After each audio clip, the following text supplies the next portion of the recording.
Untuk pembahasan tentang sidik bibir dan sidik jari ini nanti akan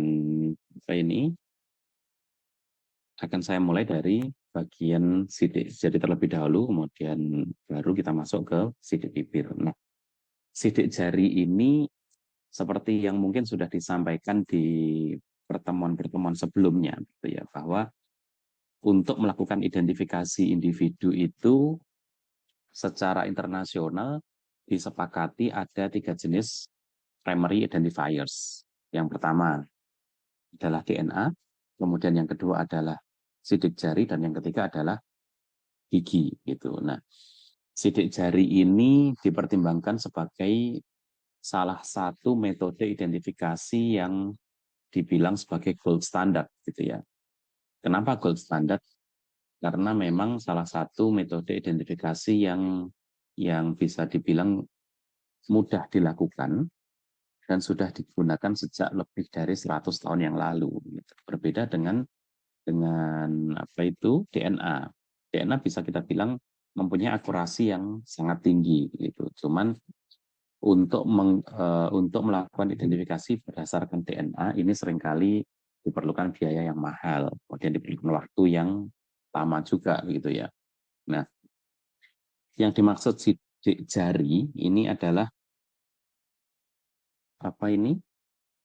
pola yang ada pada jari kita tentunya. Nah, pola itu dibentuk oleh satu bentukan, kalau dibilang bentukan bukit dan lembah gitu ya. Jadi kalau sidik jari itu kita perbesar, penampakan dari sidik jari itu diperbesar, itu kita akan melihat satu bagian yang tinggi dan satu bagian yang rendah. Kemudian bagian-bagian yang tinggi dan rendah itu membentuk satu pola yang melingkar sedemikian rupa sehingga membentuk pola sidik jari. Nah, sidik jari ini tentunya tentunya terdapat pada telapak tangan dan telapak kaki begitu ya, polanya begitu. Cuman yang disepakati digunakan sebagai metode identifikasi ini adalah pola-pola yang terdapat pada permukaan jari tangan. Jadi tidak termasuk pola yang terdapat pada telapak tangannya. Nah, inilah gambaran pola sidik jari secara umum begitu. Jadi kalau dulu mungkin kalau kalian lulus SD, SMP atau SMA itu kan di ijazah itu kan diminta untuk membuat sidik sidik jari atau cap 3 jari begitu ya. Nah, sebenarnya seperti apa sih membuat sidik jari yang tepat yang bisa digunakan untuk identifikasi? Nah, itu gambarannya kurang lebih seperti yang digambar sebelah kanan ini. Jadi untuk membuat cetakan sidik jari itu tidak cukup hanya dengan jari dikasih tinta kemudian ditempel gitu, tidak cukup seperti itu. Kenapa? Kalau kita ambil contoh ketika kalian eh, apa itu? Ketika kalian membuat kunci HP menggunakan sidik jari gitu kan. Nah, itu kan pasti sama HP-nya itu kan diminta untuk menyesuaikan pola sidik jari dari bagian P sebelah kanan, P sebelah kiri dan seterusnya. Nah, itulah kenapa membuat pola sidik jari itu yang benar sebenarnya adalah tidak hanya ditempelkan saja, tapi dari bagian tepi yang sebelah kanan sampai tepi sebelah kiri begitu. Jadi seluruh permukaan jari itu akan terekam polanya. Nah, kemudian di sini dasar ilmiahnya dari identifikasi menggunakan sidik jari. Ini yang pertama adalah sifat unik dan sifat permanen dari sidik jari tersebut. Jadi tidak ada orang di dunia ini yang mempunyai pola sidik jari itu yang sama gitu. Sekalipun mirip, tapi saya yakin tidak akan sama polanya. Yang pertama berdasarkan keunikannya. Nah, jadi sidik jari ini dipertimbangkan sebagai salah satu parameter identifikasi yang mempunyai sifat individualistik. Kemudian yang kedua mempunyai sifat yang permanen. Artinya sekalipun terjadi lukit misalkan ya di permukaan jari begitu. Nah, ini biasanya pola sidik jari ini akan kembali lagi seperti semula. Jadi kalau lukanya tidak parah begitu ya. Kalau lukanya misalkan cuma kena pisau yang gores pisau biasa saja gitu, nah ini pola sidik jari tadi akan kembali seperti semula. Kemudian penggunaannya untuk apa? Yang pertama penggunaannya adalah tentunya untuk identifikasi. Identifikasi itu ya untuk menentukan sidik jari ini punyanya siapa gitu. Kemudian yang kedua untuk proses autentikasi. Untuk proses autentikasi itu seperti yang saya contohkan tadi di awal, digunakan untuk ya simpelnya pada HP, kemudian biasanya pada apa itu? Pada kunci pintu juga ada seperti itu. Yang sekarang yang smart key itu kan ada yang kayak sidik jari itu kan. Artinya orang yang sidik jarinya tidak terdaftar di kunci pintu tersebut dia tidak akan bisa masuk ke ruangan itu gitu. Kemudian kalau di ini secara umum ini ada satu alat yang digunakan untuk membantu proses identifikasi biometrik. Jadi bisa dari sidik jari, dari apa ini, dari mata dan seterusnya. Kalau itu disebut dengan MAMBIS gitu ya. Atau Mobile Automated Multi Biometric Identification System. Nah, sistem ini juga yang digunakan dalam eh, perekaman sidik jari kita di EKTP itu. Jadi ketika dalam satu kejadian, misalkan ya ada orang meninggal dunia begitu kan, ya polisi atau tim Inavis akan membawa alat tadi, kemudian akan merekam sidik jari dari si korban. Jadi tinggal sidik jarinya ini direkam di alat itu, nanti di komputer akan langsung muncul tuh. Kira-kira ini identitasnya siapa begitu. Dengan berbagai probability. Artinya misalkan di situ akan muncul 10 suggestion identitas begitu kan. Nah, yang paling mirip ini dengan siapa itu nanti akan kelihatan dengan alat tadi. Kemudian pola dasar dari sidik jari ini ada 3. Yang pertama disebut dengan pola yang arcs, kemudian yang kedua adalah loops, kemudian yang ketiga adalah whorl. Penjelasannya seperti apa? Kalau yang arcs ini kita bisa bilang polanya ini membentuk seperti bukit begitu ya. Jadi di bagian tengah sini dia kelihatan naik, atau polanya ini masuk dan keluar di tempat yang berbeda. Kemudian kalau yang pola loops ini dia polanya membentuk seperti apa sih kalau saya bilang pola yang masuk dan keluar dari tempat yang sama. Artinya kalau pola loop ini dimulai dari sini, dia kemudian melingkar dan keluar lagi di bagian sini begitu ya. Kemudian yang pola whorl ini membentuk satu lingkaran atau satu sirkuit gitu di bagian tengahnya. Nah, pola dasarnya ini seperti ini, ada 3 ini. Kemudian nanti dari masing-masing pola, dari arcs ini ada subnya lagi. Yang pertama plane arcs, kemudian yang kedua tangent arcs. Kemudian untuk pola loop, ini ada radial loop dan pola ulnar loop. Kemudian untuk pola whorl, ini ada 4 subpola lagi yang disebut dengan plane whorl, kemudian central pocket whorl, kemudian double loop, dan yang terakhir adalah accidental whorl. Nah, menariknya di dunia ini, pola yang paling dominan ditemukan pada manusia ini adalah pola loops. Jadi kurang lebih sekitar 65% dari manusia ini mempunyai pola loop. Kemudian yang kedua ini pola whorl. Dan pola yang paling sedikit ditemukan ini adalah pola arcs. Itu hanya sekitar 5% saja. Oke, nah penjelasannya seperti ini. Untuk pola arcs, di sini adalah dipertimbangkan sebagai satu pola yang paling simpel begitu ya. Jadi pola ini kita bisa bilang pola yang masuk dan keluar di sisi yang berbeda. Jadi polanya ini dimulai misalkan dari sini, kemudian dia masuk ke sini, lalu dia keluar di sini. Nah, ini disebut dengan pola arch.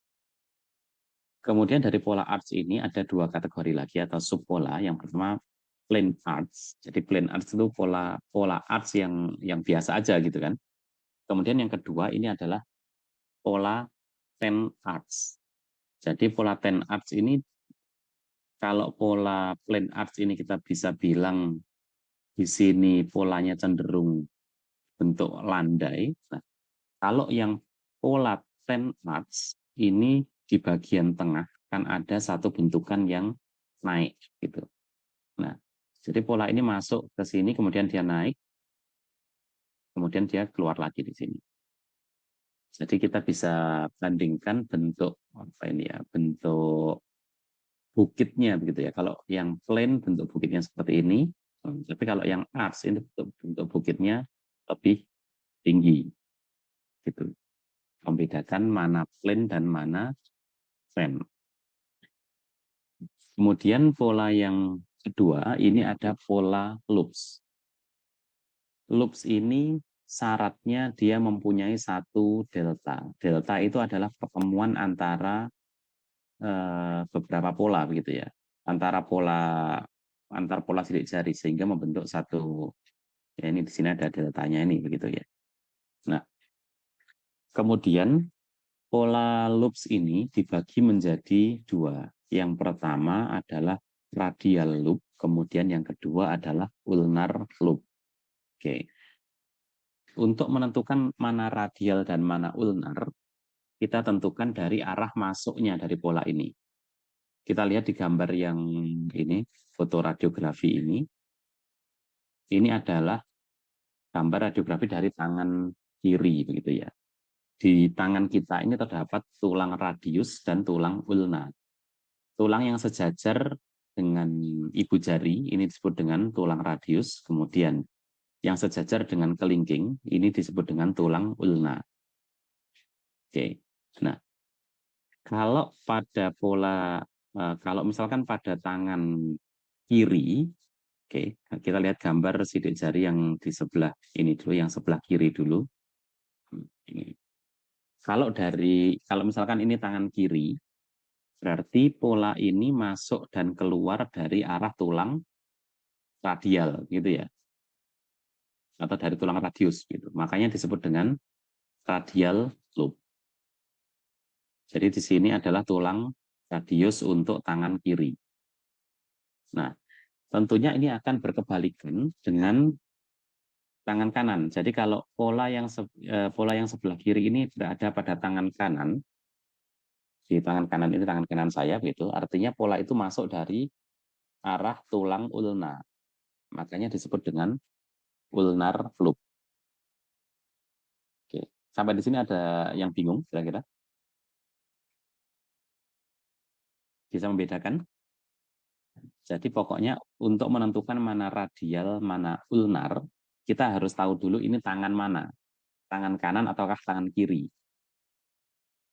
Kalau kita sudah tahu tangan kanan ataukah tangan kiri, nah selanjutnya kita lihat tuh cetakan atau pola sidik jari itu masuk dan keluar dari arah mana? Dari arah tulang radius kah atau dari arah tulang ulna? Nah, kita tentukan berdasarkan arah masuk dan keluarnya. Dan jangan lupa syaratnya harus ada satu delta di situ. Kemudian yang ketiga, pola wool. Jadi pola wool ini pola yang membentuk satu semacam sirkuit gitu. Jadi membentuk satu lingkaran. Nah, di sini syaratnya kalau tadi pola loop ini mempunyai satu delta, kalau pola wool ini syaratnya dia punya dua delta. Oke. Jadi di sini ada satu delta dan di sini ada lagi satu delta. Oke. Nah, kemudian caranya menentukan mana plain wool dan mana central pocket wool itu seperti apa? Caranya yang pertama kita gambarkan dulu, kita temukan dulu deltanya. Jadi ini delta, kemudian yang ini juga delta. Oke. Nah, dari kedua delta ini kemudian kita tarik garis lurus. Gitu ya. Kemudian kita tarik garis lurus dari kedua delta ini. Lalu kita cari bagian terluar dari lingkaran ini. Jadi lingkaran yang di tengahnya ini kita cari bagian terluarnya, kemudian kita buat garis di bagian terluar dari lingkaran tersebut. Nah, kalau garis lingkaran tadi menyentuh garis pada deltanya, maka kita katakan itu sebagai plane wall. Jadi di sini ini garis dari kedua delta, kemudian ini garis terluar dari lingkaran tadi. Kalau kita lihat atau kita gambarkan bahwa ternyata garisnya lingkaran ini bersinggungan dengan garisnya dengan garisnya delta, maka kita kategorikan sebagai plane wall. Kemudian yang kedua, caranya masih sama, kita tentukan dua delta dulu ada di mana. Nah, ini delta yang pertama, kemudian ini delta yang kedua. Lalu kita tarik garis antara dua delta itu. Nah, selanjutnya kita buat garis, kita cari garis terluar dari lingkaran yang ada di sini. Nah, kalau misalkan garis dari lingkarannya ini tidak menyentuh garisnya delta tadi, maka kita kategorikan sebagai central pocket wall. Jadi kalau garisnya bersinggungan itu disebut dengan plane wall. Kalau garisnya tidak bersinggungan, maka disebut dengan central pocket wall. Lalu pola wool yang selanjutnya ini adalah disebut dengan double loop wool. Double loop wool ini kalau kita gambarkan ini seperti gambaran apa sih? Yin dan yang begitu ya. Jadi seperti ini gambarannya. Nah, jadi di sini ada dua delta, satu, dua, kemudian polanya itu membentuk seperti ini. Seperti dua buah pola loop yang bertemu begitu. Nah, itu disebut dengan double loop wool. Kemudian yang terakhir dikatakan dengan accidental wool. Accidental wool ini syaratnya kita harus ingat sama bahwa mempunyai dua buah delta. Kemudian kalau kita lihat pokoknya pola wool yang bentuknya tidak sama dengan pola-pola wool yang lain, maka kita katakan sebagai accidental wool. Seperti itu. Oke. Ya. Nah, sekarang ada yang bisa tebak ini pola apa yang paling kanan, gambar yang C. Ini sidik jari pola apa nih? Salah satu silahkan.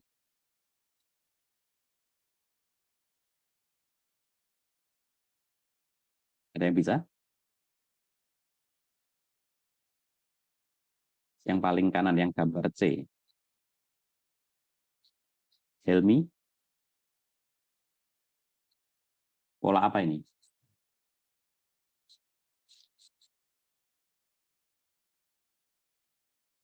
Itu polanya Yang C. Yang C. Ya. Yang swirl. Ada tiga kan tadi? Arch, kemudian loop, sama wool. Yang C ini apa? Yang A. Arch, oke. Kalau yang B, yang lain? Ada yang bisa, silahkan. Yang loop, dokter. Yang loop. Oke, yang A?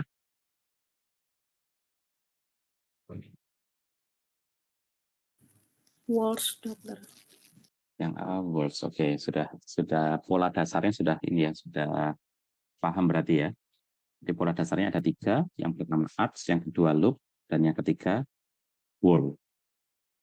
Oke. Nah, ini beberapa referensi yang kami pakai untuk materi tentang analisis sidik jari tadi. Oke, sebelum saya lanjutkan ke sidik bibir, mungkin ada yang mau ditanyakan terlebih dahulu, saya persilakan. Permisi dokter, Silakan. saya izin bertanya dok. Sebenarnya saya masih bingung kenapa saat melakukan sidik jari itu kenapa menggunakan ibu jari ya dok? Kenapa tidak memakai jari yang lain? Apakah ada pengaruh di hasil identifikasi nanti dok? Terima kasih dokter. Ya, kenapa waktu merekam sidik jari itu sering dipakai ibu jari begitu kan?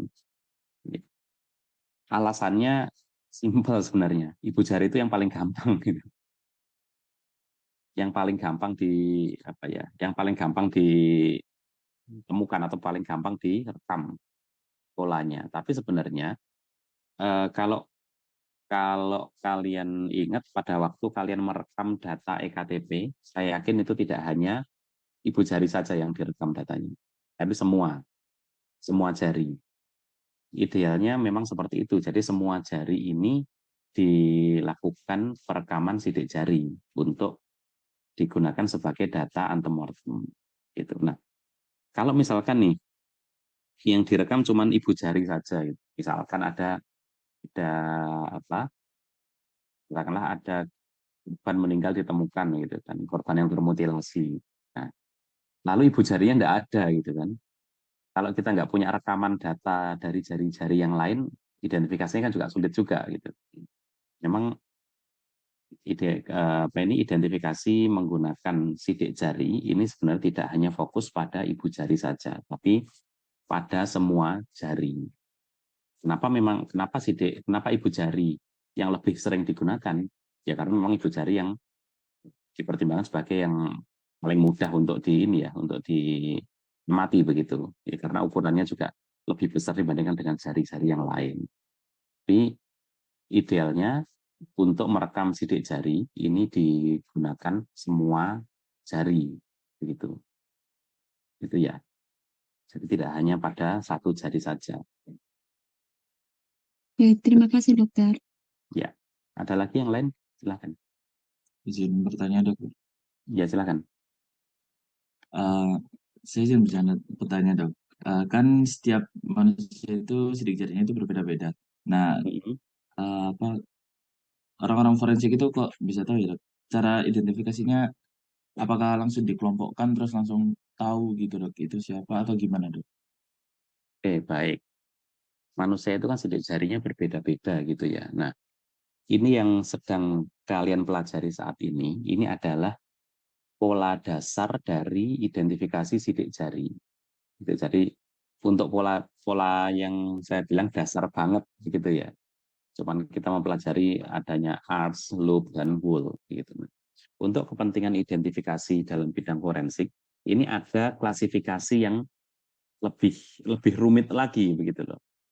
Jadi dari pola-pola tadi itu akan diberi semacam scoring gitu. Jadi scoring dari masing-masing pola sidik jari itu akan berbeda. Nah, itulah yang digunakan sebagai salah satu dasar dalam identifikasi. Artinya apa? Kita tidak akan sangat kesulitan kalau kita mengidentifikasi hanya berdasarkan pola. Oh, ini polanya loop. Oh, ini polanya wool begitu kan. Nah, kalau kita tahu di dunia ini banyak sekali orang yang polanya misalkan cuma berdasarkan loop, wool, dan arts begitu, ya banyak sekali orang yang polanya mirip begitu ya. Tapi ternyata dalam identifikasi biometrik sidik jari, ini dari masing-masing pola, dari masing-masing lekuan yang ada pada permukaan jari, itu akan diberi semacam scoring. Nah, scoring inilah nanti yang akan bisa menentukan si yang punya sidik jari ini siapa. Dan dari sistem identifikasi itu tidak akan ditemukan kesamaan dari masing-masing orang. Seperti itu. Gitu ya. Jadi misalkan nih, kalau gampangnya dalam mempelajari biometrik itu, jadi biometrik itu tidak hanya sidik jari saja yang dipelajari, tapi bisa dilihat dari wajah, kemudian dari mata, kemudian dari telinga dan seterusnya. Itu dalam mengidentifikasi berdasarkan karakter biometrik itu tadi, ini akan ditemukan satu hal yang dinamakan dengan feature point. Feature point ini adalah salah satu karakteristik yang khas yang membedakan antar individu. Jadi ketika dilihat, misalkan nih dari gambar wajah itu, gambar wajah kelihatannya, oh kelihatannya mirip nih, gitu kan? Tapi ternyata ada satu dua titik yang membedakan antar individu tadi. Nah, itulah yang digunakan sebagai dasar dalam identifikasi. Kalian pernah lihat nggak ada apa sih kalau di bidang apa ya, di film-film gitu ya, di film-film ada gambar wajah yang ada kayak gambar wajah yang kemudian ada kayak gambar jaring-jaringnya, ada titik-titiknya gitu.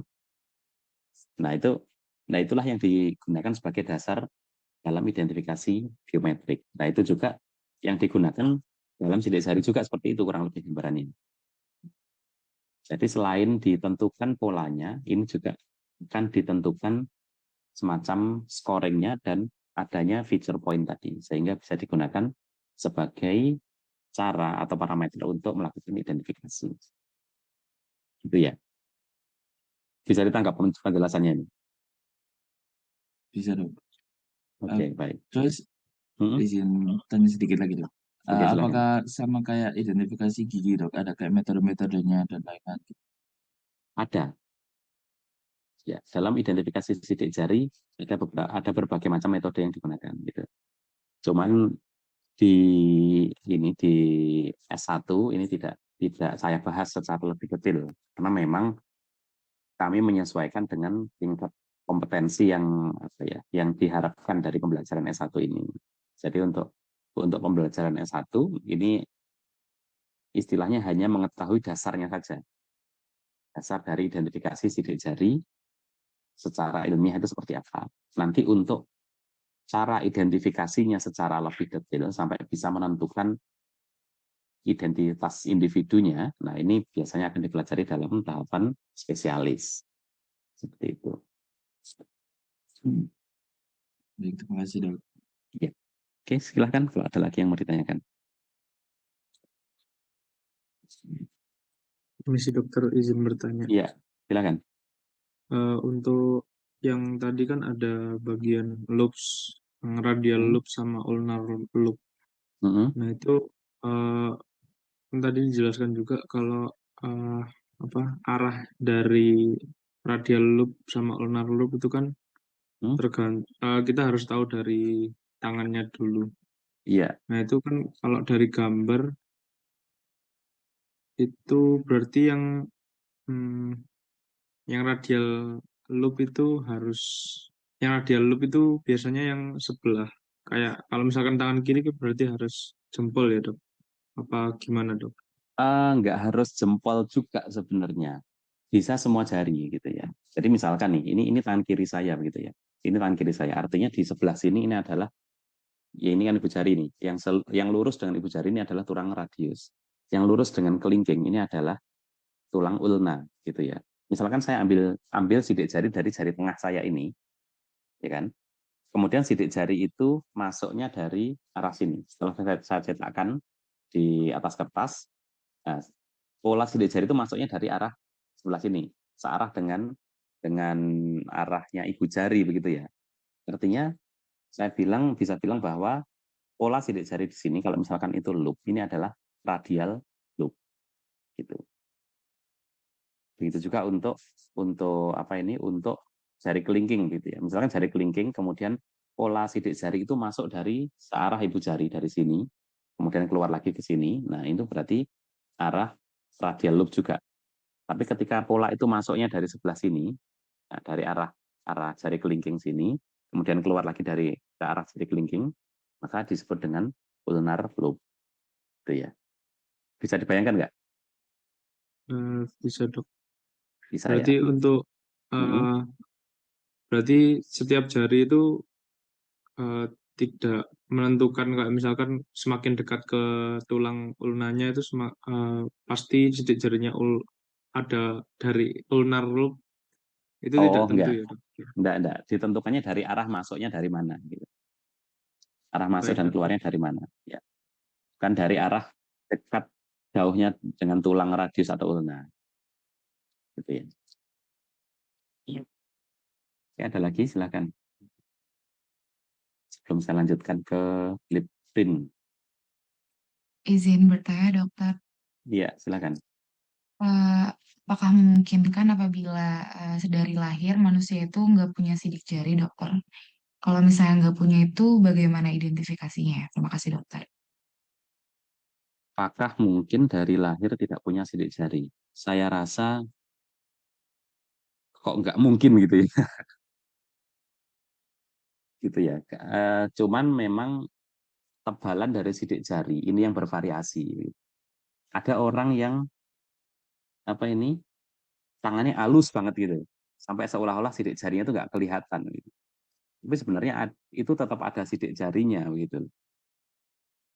Cuman nanti ketika akan direkam dari sidik jari itu, biasanya akan memerlukan usaha yang lebih keras ya, misalkan lebih ditekan tangannya atau seperti itu.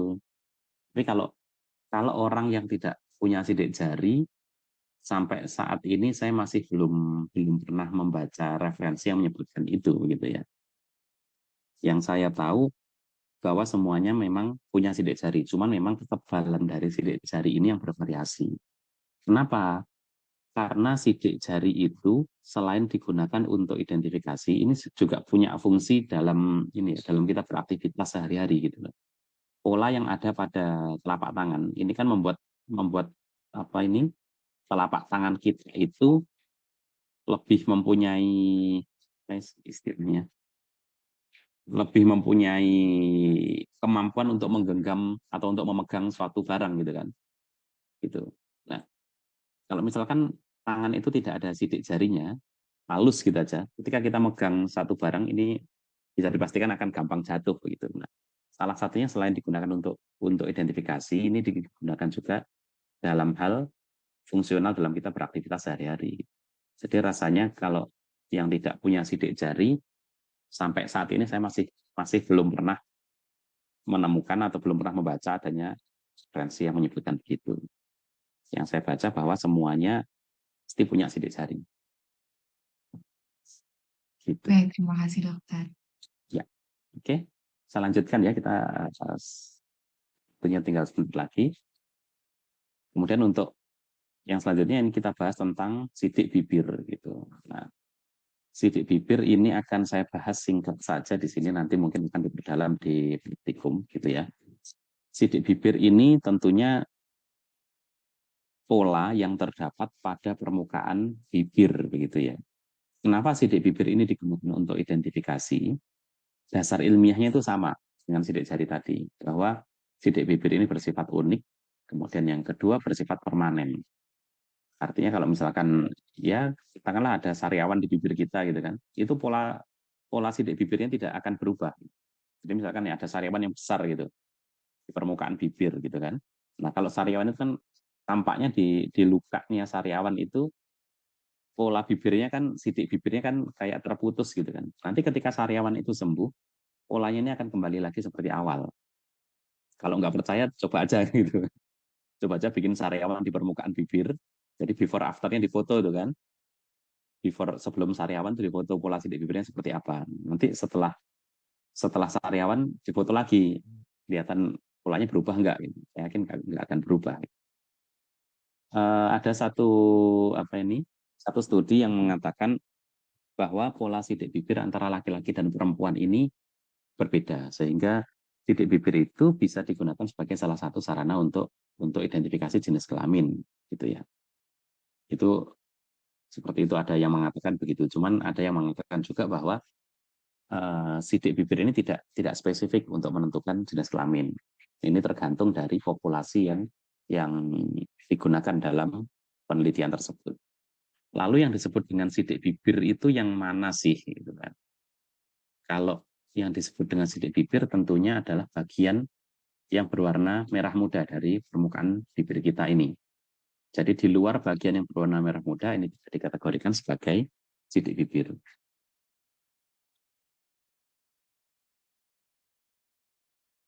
dasarnya sama, bahwa tidak ada satu orang pun yang mempunyai pola sidik bibir yang identik atau yang sama, sekalipun pada kembar identik yang berasal dari satu sel telur.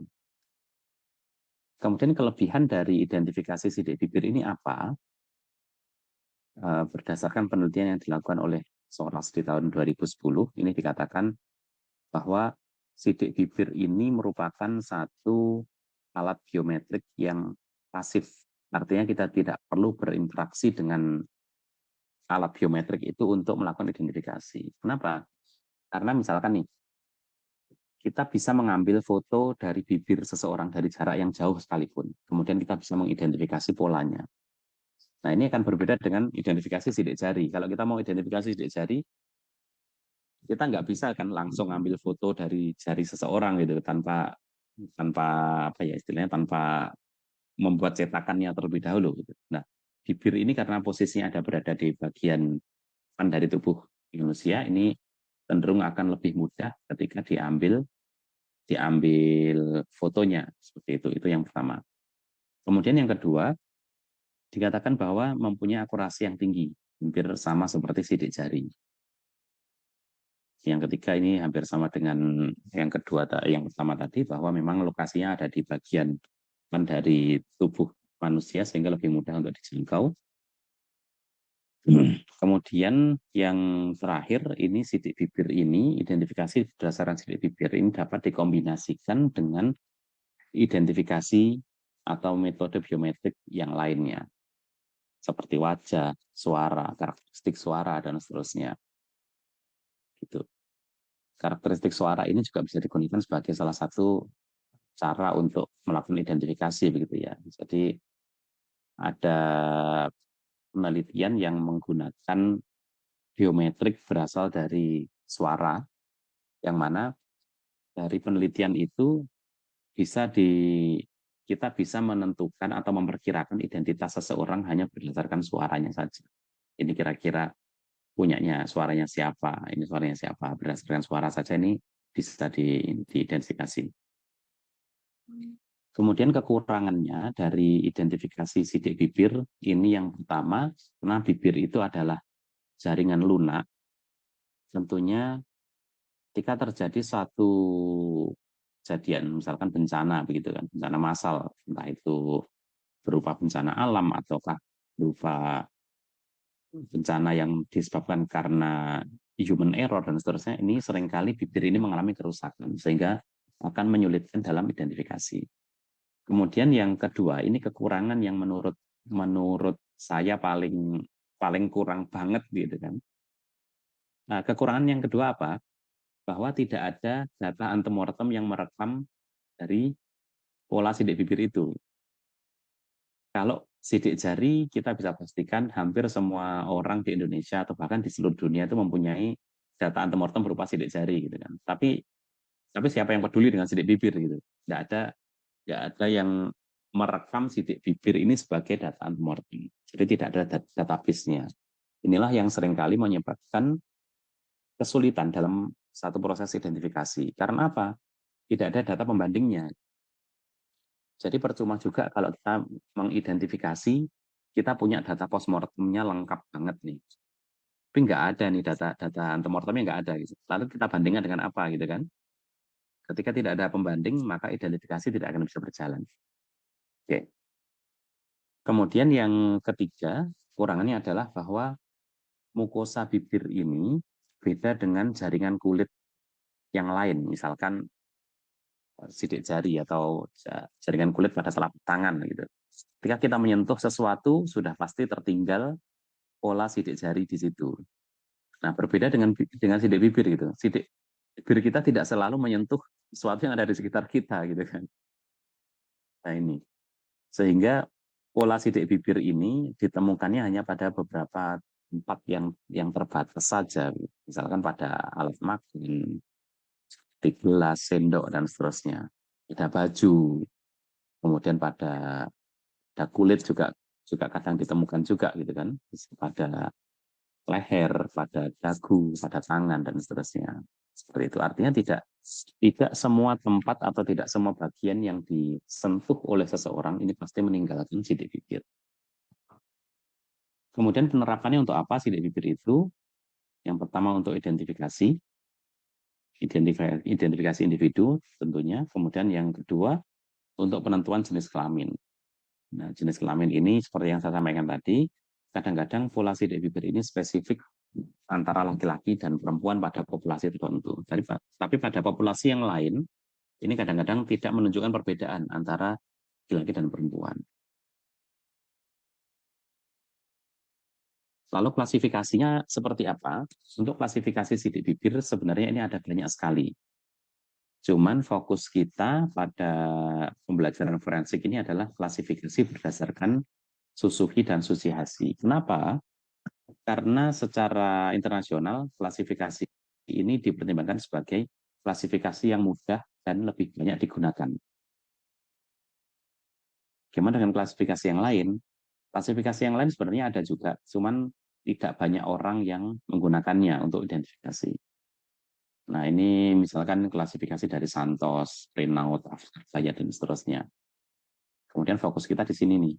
Fokus kita adalah pada klasifikasi sidik bibir berdasarkan Suzuki dan Tsuchihashi. Gambarannya seperti apa? Suzuki dan Tsuchihashi ini membagi klasifikasi sidik bibir menjadi 6 tipe. Yang pertama tipe 1, kemudian yang selanjutnya tipe 1 aksen, kemudian tipe 2, tipe 3, tipe 4, dan tipe 5. Nah, gambarannya seperti ini. Tipe 1 ini adalah complete straight groove, artinya tampak adanya garis yang lurus, tidak bercabang ya. Jadi garisnya lurus dari permukaan bibir yang atas dan bawah. Jadi di bibir atas ada garis lurus, di bibir bawah garisnya lurus, full, seluruh permukaan bibir. Ini disebut dengan tipe 1. Kemudian tipe 1 aksen dikatakan sebagai partial straight groove. Jadi garis lurusnya tidak full pada seluruh permukaan bibir, tapi hanya misalkan separuh atau 3/4. Ini disebut dengan tipe 1 aksen. Nah, selanjutnya tipe 2, tipe branch groove atau tipe yang bercabang. Jadi garisnya ini menunjukkan adanya cabang-cabang kecil dari permukaan bibir. Disebut dengan tipe 2. Lalu tipe 3, intersected groove, ini tipe yang saling menyilang. Jadi kalau tipe 2 tadi hanya bercabang, tapi kalau tipe 3 ini saling menyilang seperti ini. Jadi polanya ya saling menyilang. Kemudian yang tipe 4, reticular groove. Reticular ini ada tipe vertikal dan tipe horizontal. Berbeda dengan intersected. Kalau intersected ini benar-benar posisinya silang seperti ini. Tapi kalau yang retikuler ini vertikal dan horizontal, sehingga dia membentuk seperti jaring-jaring. Ini tipe 4. Lalu yang terakhir adalah tipe 5, undifferentiated groove. Undifferentiated groove ini adalah tipe yang berbeda dari 5 tipe yang sebelumnya. Jadi kalau lihat sidik bibir, polanya tidak jelas, gitu kan? Jadi tidak berbentuk seperti jaring-jaring, tidak berbentuk seperti garis, tidak berbentuk saling menyilang atau bercabang. Kita kategorikan sebagai undifferentiated groove atau tipe 5. Itu. Oke, bagaimana menduplikasinya? Nah, nanti akan kalian pelajari pada waktu praktikum gitu ya. Nah, ini secara lebih detail nanti belajar di praktikum saja. Oke, ini bagian terakhir.